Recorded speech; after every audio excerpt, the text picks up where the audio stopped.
Exercise 3.2 का third का 6 question, third का 6 पार्ट क्वेश्चन है बेटे।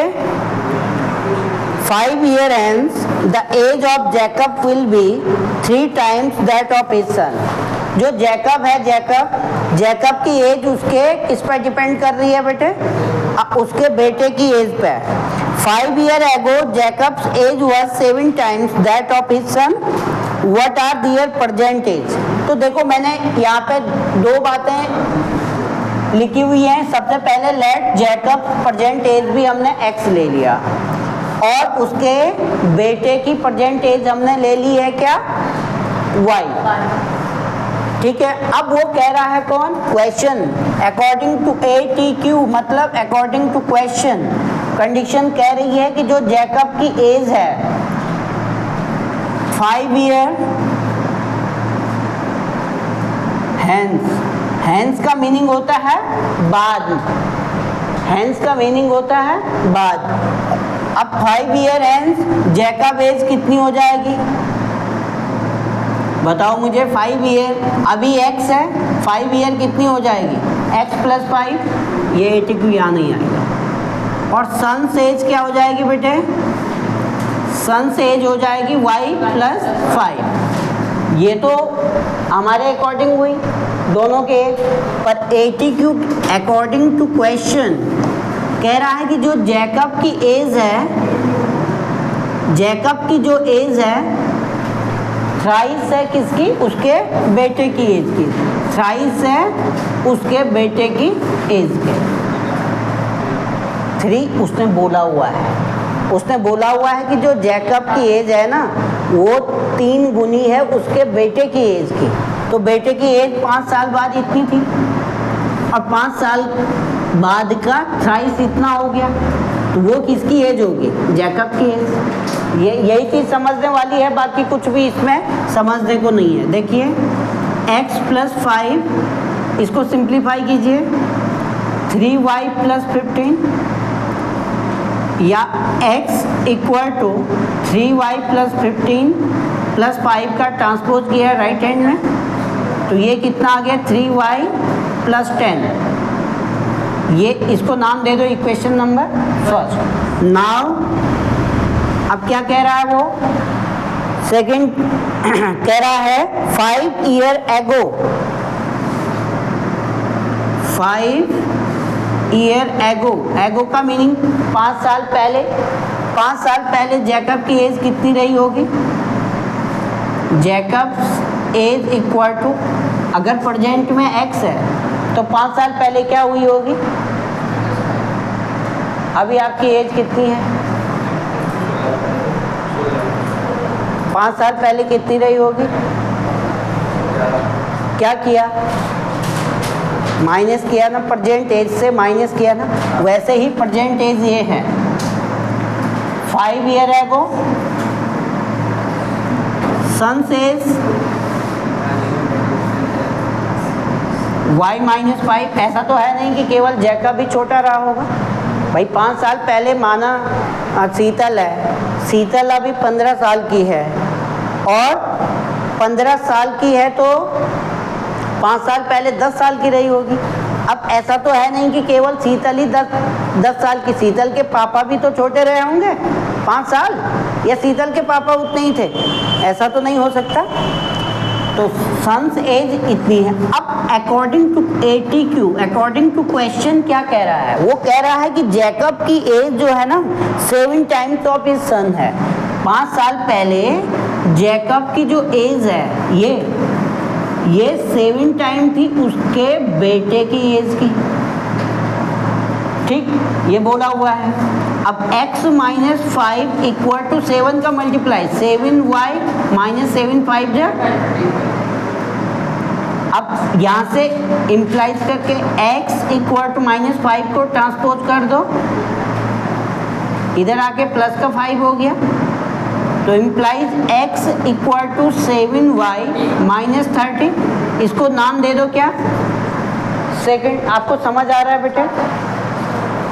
अब जब ये बातें हो गई हैं, अब तो इक्वेशन 40 होगा। हाँ, तो ये -35 में से प्लस का 5 निकालेंगे तो माइनस का 30 तो बचेगा। ठीक है, अब क्या करेंगे, इसको पुट कीजिए, put in equation number first. इस वैल्यू को फर्स्ट में x के प्लेस पे रख दो। अब यहाँ रखेंगे तो कितना हो जाएगा, 7y माइनस 30 इक्वल टू, इधर कितना था 3y प्लस 10। अब 3y वेरिएबल को एक साथ, कांस्टेंट को एक साथ, तो 7y ये प्लस का 3y लेफ्ट हैंड में आ गया और माइनस 30 ट्रांसपोज हो गया राइट हैंड में, माइनस का प्लस हो गया। 7y में से 3y निकाल दिया, कितना हो गया 4y, और ये 4y equal to 40, then y equal to 40/4, y equal to कितना आ गया 10। यानी उसका जो बेटे की एज है वो कितने साल का है बेटा, 10 ईयर। अब इसको कहाँ पुट करेंगे, put in equation second. Equation second यहाँ है तो x इक्वल टू y के प्लेस पे 7 इंटू 10 माइनस 30, तो कितना हो गया 70 माइनस 30, कितना आ गया, तो x इक्वल टू, तो ये लास्ट में लिख लेंगे देयरफॉर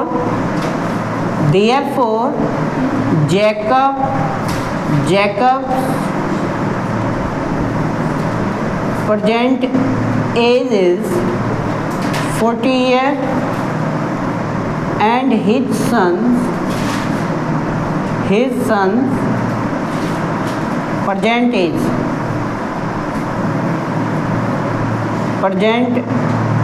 is 10 years। क्लियर है बेटे, इतना आपको समझ आ गया, नोट कर दीजिए।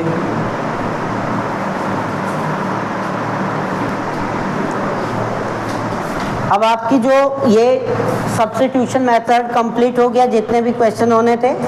अब आपका नेक्स्ट जो टॉपिक है वो है एलिमिनेशन मेथड।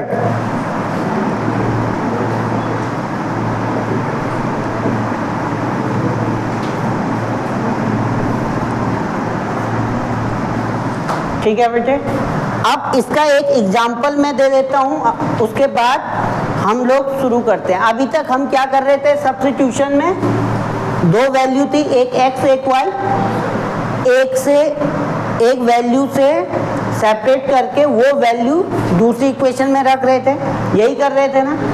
अब हम वैसा कोई भी क्वेश्चन वैसा नहीं करेंगे। एक एग्जाम्पल लेके चल रहा हूँ, बहुत आसान सा question, x plus y equal to 4 है और x minus y equal to 3 है। अब ये तो बना बुना है, ये तो क्या है, बना बुना है, इसको केवल खाना है। देखो क्या है, एलिमिनेशन मेथड में हम क्या चेक करते हैं, कोई भी दो वेरिएबल लेना, x और y, दो इक्वेशन है, that is a must condition कि भाई दो वेरिएबल वाली इक्वेशन को सॉल्व करने के लिए हमको दो इक्वेशन की ज़रूरत होती है।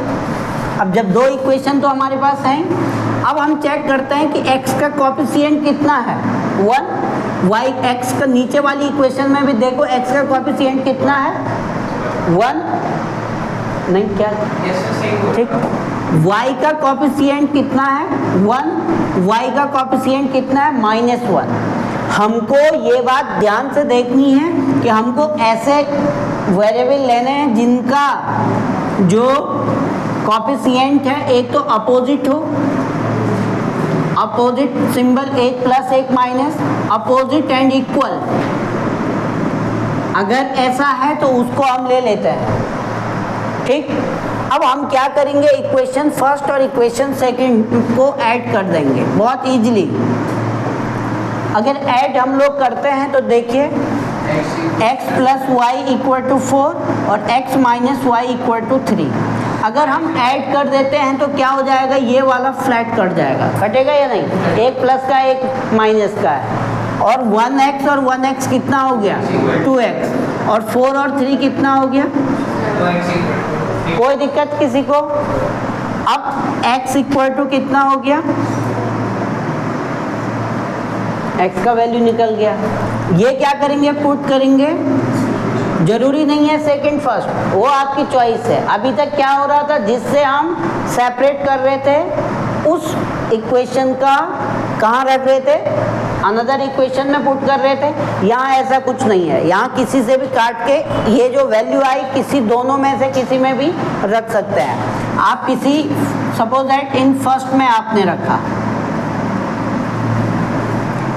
जब फर्स्ट में रखा x के प्लेस पे 7/2 प्लस y इक्वल टू 4, तो y इक्वल टू 4, 7/2 का ट्रांसपोज किया -7/2, इसको सॉल्व किया 4 2 जा 8 -7/2, यही होता है ना। तो y इक्वल टू कितना आ गया, 1/2 आ गया। अब यहाँ पे थोड़ा समझने वाली बात ये रहेगी, समझने वाली बात ये है कि अगर आपके पास यहाँ पे सिमिलर साइन है, पॉजिटिव पॉजिटिव है, तब हम क्या करें।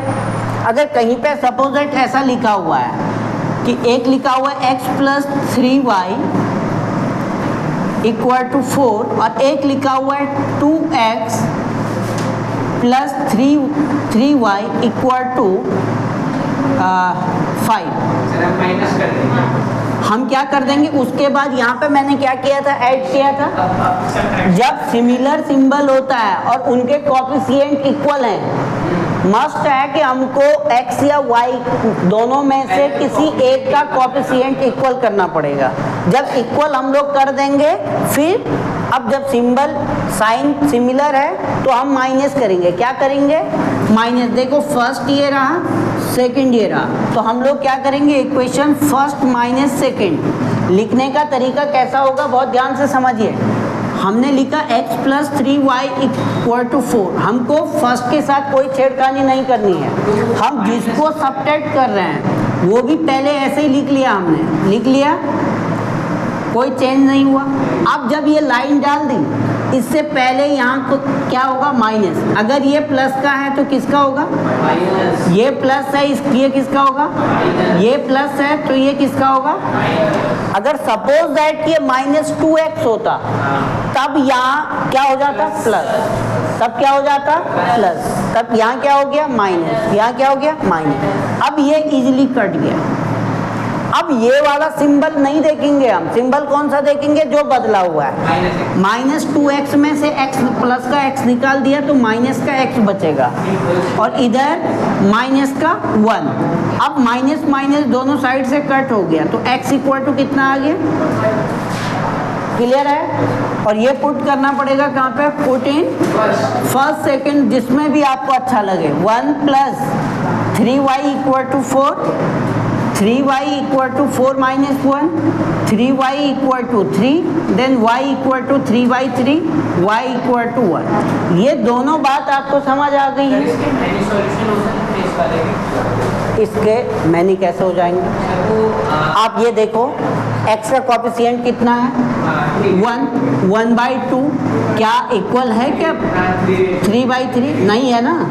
इक्वल जब है नहीं तो फर्स्ट केस बनेगा। जब a1/a2 not equal to b1/b2 होता है तो कौन सा सॉल्यूशन होता है, ध्रुव, अभी बता देता हूँ। a1/a2 not equal to b1/b2, हाँ, जो एक दूसरे को कट करते, क्या बोलते हैं उनको, हाँ, गुड। इंटरसेक्टिंग लाइन तो हो गया किसका, ग्राफिकली। एल्जेब्रिकली सॉल्यूशन क्या होता है, क्या होता है शीतल, एल्जेब्रिकली सॉल्यूशन, एल्जेब्रिकली सॉल्यूशन क्या होता है, आयुषी आप बताइए। एल्जेब्रिकली सॉल्यूशन क्या होगा, when a1/a2 not equal to b1/b2 है। पहले ये नोट कर दीजिए। एक्सरसाइज 3.3, एक्सरसाइज 3.3 पे अब बात हम करेंगे, और ये सारी एक्सरसाइज बेस है किसकी, एलिमिनेशन। क्वेश्चन है बेटे, फर्स्ट पार्ट में इसके क्वेश्चन है 4। पहला वाला जो आपके पास है बहुत इजी है, आप कर सकते हैं। ठीक है, या मैं करवा दूं? क्या चाह रहे हैं आप? फर्स्ट का थर्ड ही करवाओ। चलिए फर्स्ट का थर्ड पार्ट आ जाओ बेटे। फर्स्ट के थर्ड पार्ट पे क्वेश्चन है 3x minus 5y, 3x minus 5y, बोलिए बेटे। -4 इक्वल टू 0। और दूसरी इक्वेशन दे रखी है बेटे आपको 9x equal to 2y plus 7, ये दे रखा है ना। अब यही देखना बिल्कुल चील वाली नज़र से। कौन सी वाली? चील, हाँ। अब देखो इक्वेशन फर्स्ट कैसे आप लोग करेंगे, इसको बना रहे हैं 3x माइनस 5, ये -4 है ना, लेफ्ट हैंड में राइट हैंड में पहुंचा दो और इसको नाम दे दो इक्वेशन फर्स्ट। सेकंड वाला है 9x, ये प्लस का 2y है ना, इसको लेफ्ट हैंड में ले आओ, -2y इक्वल टू 7। इतनी बात आपको समझ आ गई? ये बात समझ आ गई? लिखने का पैटर्न भी बहुत ध्यान से देखिएगा। अब पहली इक्वेशन और दूसरी इक्वेशन में हम लोग चेक करते हैं कि वेरिएबल के कोएफिशिएंट क्या इक्वल हैं या नहीं। अब यहाँ देखा x का कोएफिशिएंट कितना है? 3। सेकंड इक्वेशन में x का कोएफिशिएंट कितना है? 9। डिफर है। y का कोएफिशिएंट कितना है? -5 और y का कोएफिशिएंट कितना है? ये भी इक्वल नहीं है। -5/13 और 5/-13 एक ही होता है, एक ही है। अब देखो बेटे हम लोग क्या करें, हमारी इच्छा है या तो y के कोएफिशिएंट को इक्वल कर दें या x के कोएफिशिएंट को इक्वल कर दें। कोई भी अगर आप किसी को भी इक्वल करके सॉल्व करेंगे गलत नहीं माना जाएगा। तो हम लोगों ने क्या किया, इक्वेशन फर्स्ट में मैंने मल्टीप्लाई किया 3 का। इसका मीनिंग क्या है कि इक्वेशन फर्स्ट के x के कोएफिशिएंट को मैं इक्वल कर रहा हूँ। अगर मैं y के करता तो मुझे यहाँ 2 का मल्टीप्लाई करना पड़ता और यहाँ 5 का। ठीक है, सिंबल दोनों के सिमिलर हैं तो मुझे क्या करना पड़ेगा? माइनस, ओहो वोल्टेज डाउन हो गया, ओवरलोडेड। इक्वेशन सेकेंड, ठीक है। अब यहाँ पे देखेंगे इक्वेशन फर्स्ट को 3 से अगर हम मल्टीप्लाई कर रहे हैं तो पूरा मल्टीप्लाई करेंगे। 3 3 जा 9x माइनस 3 5 जा 15y इक्वल टू 3 4 जा 12। ऐसा नहीं कि केवल एक नंबर करेंगे, पूरी इक्वेशन करेंगे, लेफ्ट में भी राइट में भी। 9x minus 2y equal to 7। क्या कर रहे हैं हम यहाँ पे? माइनस, तो सबके साइन क्या हो जाएंगे? ये माइनस प्लस था, ये माइनस था तो प्लस हो गया, ये प्लस था तो माइनस। अब ये वाला पोर्शन कट गया। -15y में से प्लस के 2y निकाल दिए तो माइनस के 13y बच जाएंगे। अब 12 में से -7 निकाल दिया, क्या बचा? 5।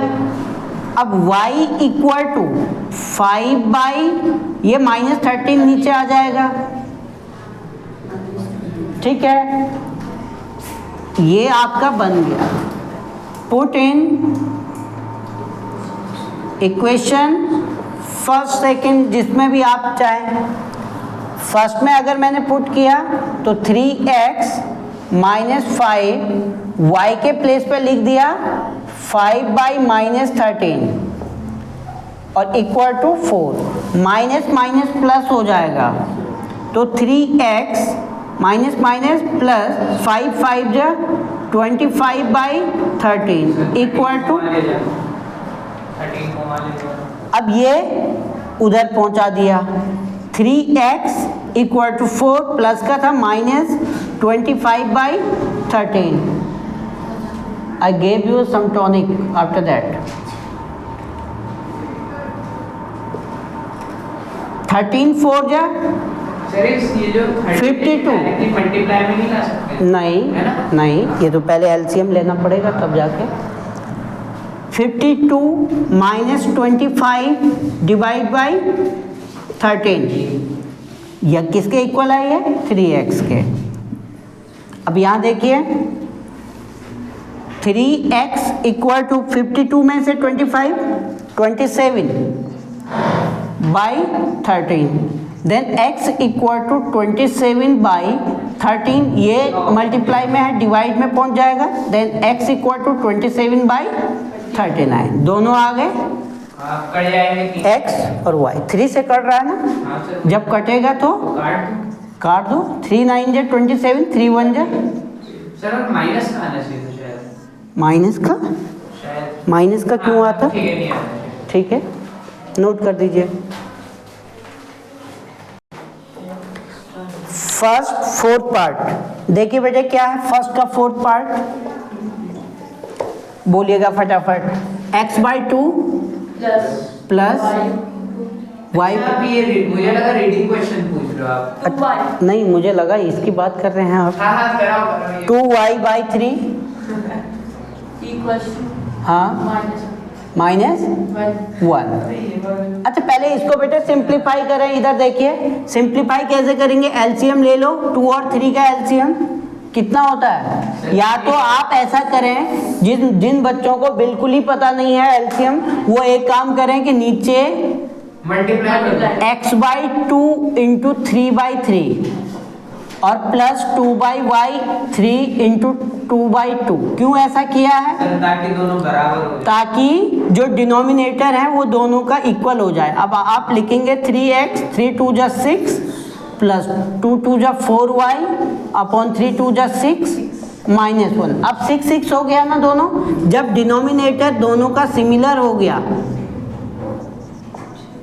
तो ये आप ऐसा लिखेंगे, जो न्यूमरेटर है वो क्रॉस मल्टीप्लाई हो जाएगा, 3x plus 4y equal to minus 6। Now second equation क्या थी बताइए जल्दी से। x minus y by equal to 3। अब ये वाली है देखो बेटे, इसमें भी इसको नीचे 1 है, 1 और 3 का एलसीएम 3 होता है ना। 3 ऐसा नंबर है जो 3 की टेबल में भी आता है, 1 की टेबल में भी आता है। तो हमने क्या कर दिया, इसको 3 बनाने के लिए 3 से मल्टीप्लाई, 3 से डिवाइड, इसमें 3 को 3 ही बनाने के लिए 1 बाई 1 कर दिया इक्वल टू 3। ये आ गया आपका 3x माइनस y। पहले तो देखो 3x by 3 minus y by 3। अब डिनोमिनेटर सेम हो गया बेटे, डिनोमिनेटर सेम हो गया। जब डिनोमिनेटर सेम होता है तो इस तरीके से लिख लिया, 3 का क्रॉस मल्टीप्लाई कर दिया, 3x minus y equal to 3 3 जा 9। Equation number second. अब दो इक्वेशन आपके पास हैं। फर्स्ट इक्वेशन क्या है, 3x plus 4y equal to 6 और सेकेंड इक्वेशन है 3x minus y equal to 9। यही है ना बेटे, यही है। अब क्या करेंगे हम लोग, ये फर्स्ट इक्वेशन है, ये सेकंड है, इनके कोएफिशिएंट भी सेम है तो कुछ भी करना नहीं है। इक्वेशन फर्स्ट सेम है और सेम साइन के हैं, तो यहाँ क्या, जब सेम साइन के होते हैं तो क्या करना होता है, माइनस करना होता है। तो जब माइनस हम लोग करेंगे, बल्कि ऊपर ही लिख लेता हूँ, equation first minus equation second. जब माइनस किया तो ये माइनस, ये प्लस, ये माइनस, ये वाला कट गया। 4y में y ऐड कर दिया, कितना हो गया 5y, माइनस 9 में से प्लस का 6 निकाल दिया, माइनस का 3, तो y का वैल्यू कितना हो गया -3/5। अब ये कहाँ पुट करेंगे, पुट इन फर्स्ट सेकंड, जिसमें भी आपकी इच्छा करें, ठीक है। तो ये सेकंड में आसान, हाँ सेकंड में कर दो, आसान पड़ेगा। 3x माइनस वाई के प्लेस पर रख दिया, -3/5 equal to 9। 3x minus minus plus 3/5 equal to 9। अब ये वाला साइन मत ले लेना जब हम पुट करते हैं, तो 3x equal to 9 minus 3/5, 3x equal to 5 9 जा 45 माइनस 3/5। ये बात समझ आ गई ना मैं कैसे लिख रहा हूँ, पक्की बात है। इसका क्रॉस मल्टीप्लाई और -3, 3x इक्वल टू 45 में से 42/5, x इक्वल टू मल्टीप्लाई वाला कहाँ जाता है, डिवाइड में, और 3 से 42 कट जाएगा, 3 1 जा 3, 3 4 जा 12, 14/5। ये आपका आंसर आ गया, नोट कर दीजिए जल्दी से।